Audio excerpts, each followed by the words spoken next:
Now, Randy, there's something which may look trivial, but it's very significant. Do you know that when Nkrumah died and was being buried in Conakry, I mean the ceremony in Conakry, do you know that only heads of states carried Nkrumah's coffin? Really? Nkrumah's coffin was carried only by heads of states. And the heads of states included Secretary himself, who was host, Amilcar Cabral, and Fidel Castro. Only heads of states carried Nkrumah's coffin in Guinea, Conakry. And that is about the biggest tribute which can be paid to the memory of Nkrumah. And it's not just any heads of states.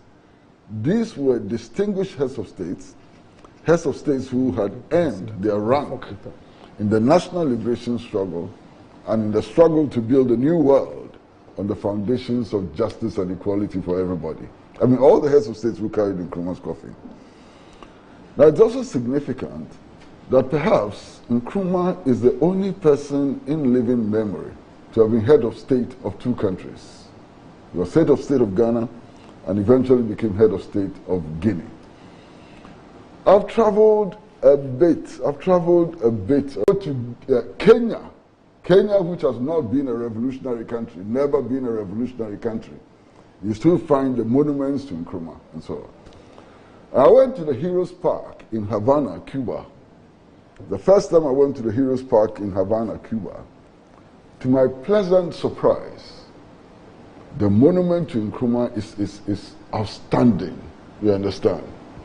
And so this is a figure that if we are even sensible about it, we can use this figure and his history and his contribution to the development of mankind as a major tourist attraction. I mean, look, even if you don't believe in Nkrumah's ideas and so on, just for purely opportunistic reasons and for reasons of making a contribution to building a buoyant national economy, we need to be promoting Nkrumah, not to be denigrating him. You understand? Because everywhere you go in the world, I mean, I've been to many places, and you mention your name and you mention the country you are from, and they say, you are from Nkrumah's Ghana. Still, Ghana is identified as Nkrumah's Ghana throughout the world. And this is something that we can leverage on. But Randy, you know that since Prince Philip died, it has emerged that there is a group, you know, a town or village somewhere which regards him as the Son of God. Pardon? I saw it somewhere. Yeah. An African group. Yeah. It's somewhere in Vanuatu. But, oh yeah. You know. You know my shock? A long time ago, maybe 30 years ago on Sundays, and it's worshipped in churches. What's wrong with them? What's wrong with those who think that Prince Philip is a direct prophet of God? People think like that? Randy, are you coming from outer space?